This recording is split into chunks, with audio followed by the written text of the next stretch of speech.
ये कहानी शुरू होती है वीरानपुर गांव से, जिसका सिर्फ नाम ही वीरान था। बाकी गांव में हर तरफ हरियाली और चहल पहल थी। रोज की तरह अपने घर पर बैठा चिंटू टीवी देख रहा था। मम्मी देखो ना, ये टीवी में मोमो दिखा रहे हैं, मुझे मोमो खाने हैं। पहले तूने नूडल्स देख लिया और नूडल्स खाने की जिद करने लगा।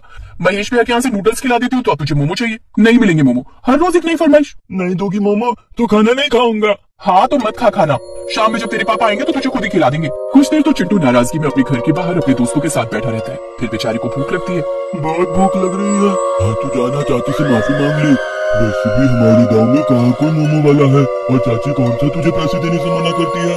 शाम को 20 रुपए लेके महेश चाचा के ठेले के पास आ जाना, मस्त चाउमीन खाया जाएगा। ये भी नहीं होने वाला क्योंकि महेश चाचा एक हफ्ते के लिए अपने गांव गए हुए हैं। चिंटू अपने घर के अंदर जाने के लिए उठता ही है कि तभी उसे एक आवाज सुनाई देती है। चीज मोमो वाली, सीधा दार्जिलिंग के मोमो आपके घर, आइए आइए। पारू की आवाज सुनकर सभी बच्चे अपने घर वालों से मोमो खरीदने की जिद करने लगते हैं। मम्मी जल्दी बाहर आओ, देखो मोमो वाली आंटी आई है, भगवान ने उन्हें मेरे लिए ही भेजा है। आ भी जा सीता, देखते हैं क्या चीज है। तेरे जीजा जी एक बार गए थे शहर, बता रहे थे बड़ी टेस्टी होते हैं ये मोमो। सीता के साथ साथ बाकी औरतें, बच्चे और मर्द भी पारू के ठेले के पास आ जाते हैं। सिर्फ 30 रुपए में फुल प्लेट मोमोज, पूरे 12 पीस, वो भी चटनी के साथ। किसको किसको चाहिए? पहले मुझे आंटी, पहले चिंटू खाएगा। चिंटू के साथ बाकी बच्चे और बड़े भी एक एक प्लेट मोमोज ले लेते हैं। अरे वाह, ये तो बड़ी स्वादिष्ट चीज है। हाँ भाभी, पारू सभी की सेहत का ख्याल रखते हुए खाना बनाती है। चावल के आटे के मोमो है ये नहीं कि चाउमीन की तरह मैदा इस्तेमाल कर लिया। फिर तो तेरा काउंटर खाने के लिए पक्का। अब हर शाम सभी पारू के ठेले पर जाते हैं और मोमो का मजा लेते हैं। एक हफ्ते बाद महेश चाउमीन वाला अपने गाँव वापस लौटता है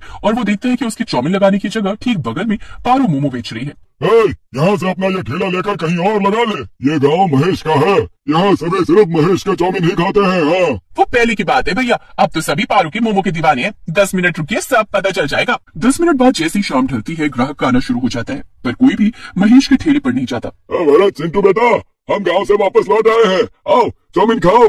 नहीं चाचा, अब हम तुम्हारा चाउमीन नहीं खाएंगे, हम तो पारू आंटी के मोमो खाते हैं।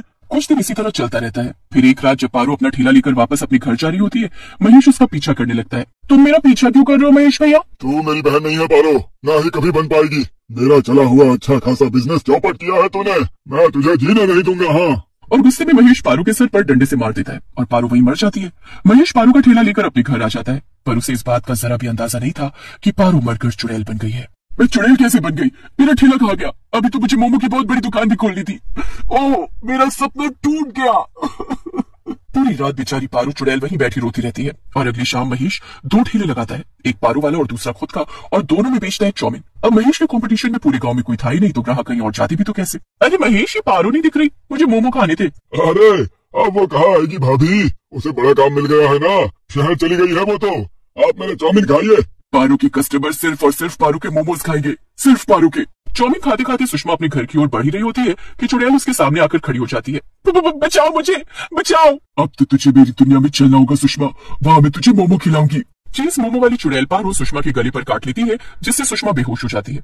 चुड़ैल सुषमा को अपने कंधे पर लाद कर जंगल की ओर ले जाती है। सुषमा के हाथ से चाउमीन की प्लेट वहीं जमीन पर गिर जाती है। कुछ देर बाद मोनू महेश के पास चाउमीन लेने पहुंचती। मोनू चाउमीन अपने घर लाकर टीवी देखता हुआ खा रहा होता है कि तभी उसे पंखे की तरफ से कुछ आवाजें सुनाई देती हैं। वो ऊपर देखता है तो क्या पाता है कि पंखे पर चुड़ैल पारू लटक रही है। तुम्हें तो मैं सिर्फ मोमो खिलाऊंगी मेरे प्यारे मोनू। नहीं नहीं, मुझे नहीं खाना है मोमो, नहीं।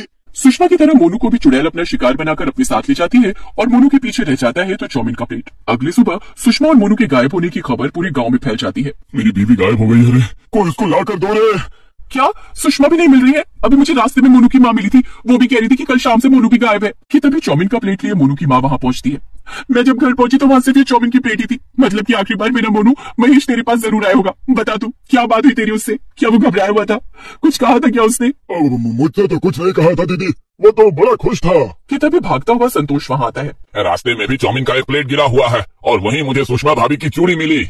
इसका क्या मतलब है? कुछ समझ नहीं आ रहा, लोग गायब कहाँ हो रहे हैं? मम्मी, सभी लोग शाम के वक्त गायब हुए हैं। मुझे लगता है हमें शाम में निकलना छोड़ देना चाहिए। हो सकता है ये कोई गुंडा हो जो ये सब कर रहा हो। हाँ बिल्कुल सही कह रहा है चिंटू, ऐसा ही हुआ होगा।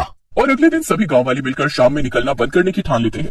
अगले दिन महेश सुबह सुबह 11 बजे चाउमीन का ठेला लेकर गांव में घूमना शुरू कर देता है। जरा रुको महेश, 1 मिनट चाउमीन दे दो मुझे, आज नाश्ता नहीं बनाया मैंने, यही खा लूंगी। महेश सीता को एक प्लेट चाउमीन देकर आगे चला जाता है। सीता जैसे ही एक चम्मच चाउमीन अपने मुंह के पास लाती है, चुड़ैल उसके सामने आ जाती है और उसे अपने साथ ले जाती है।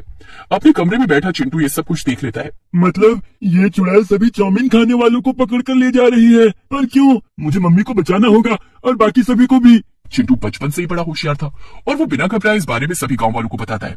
सभी चुड़ैल को फंसाने के लिए एक प्लान बनाते हैं और चुड़ैल को अपनी तरफ बुलाने के लिए संतोष जानबूझकर महेश से चाउमीन लेकर खाना शुरू करता है। चाउमीन की स्मेल आते ही पारू वहां पहुंच जाती है। कब चाउमीन खाना छोड़ोगे रे तुम सब?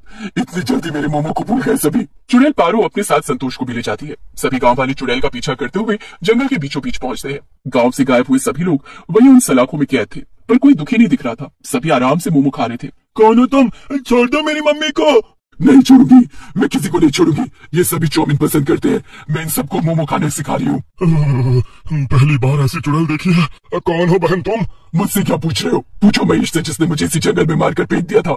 मैं चीज मोमो वाली पारू हूँ। एक रात अपने कंपटीशन को खत्म करने इसने मेरा पत्ता साफ कर दिया, क्योंकि मेरे मन की इच्छा अधूरी रह गई थी। मैं चुड़ैल बन गई। उस दिन मैंने सोचा कि जब भी ये धोखेबाज किसी को चाउमीन खिलाएगा मैं उसे गायब कर दूंगी, ताकि सबका इंसान महेश पर आ जाए और तुम सब उसे गाँव से निकाल दो। पर ऐसा कुछ नहीं हुआ।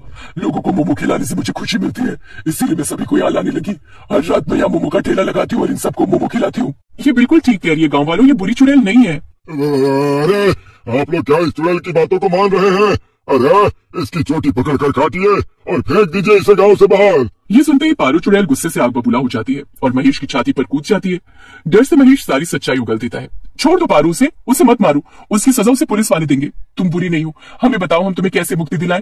गांव में जंगल के बीचों बीच मेरी लाश है, उसे जला दो, पर उसके पहले मैं तुम सभी को अपने बनाए मोमो खिलाना चाहती हूँ। और पहली बार एक चुड़ैल गांव में अपना ठेला लेकर यहाँ से वहां मोमो मोमो बोलती हुई घूमती है और सभी को मोमो खिलाती है। कुछ देर बाद वहां पुलिस आती है और महेश को अपने साथ ले जाती है। अब मुझे अच्छा लग रहा है, मेरी आत्मा मुक्त हो रही है, मैं चलती हूँ। Thank you Chintu. पारू चुड़ैल की आत्मा आसमान की ओर जाती हुई गायब हो जाती है और वीरानपुर गांव फिर से खुशहाल हो जाता है।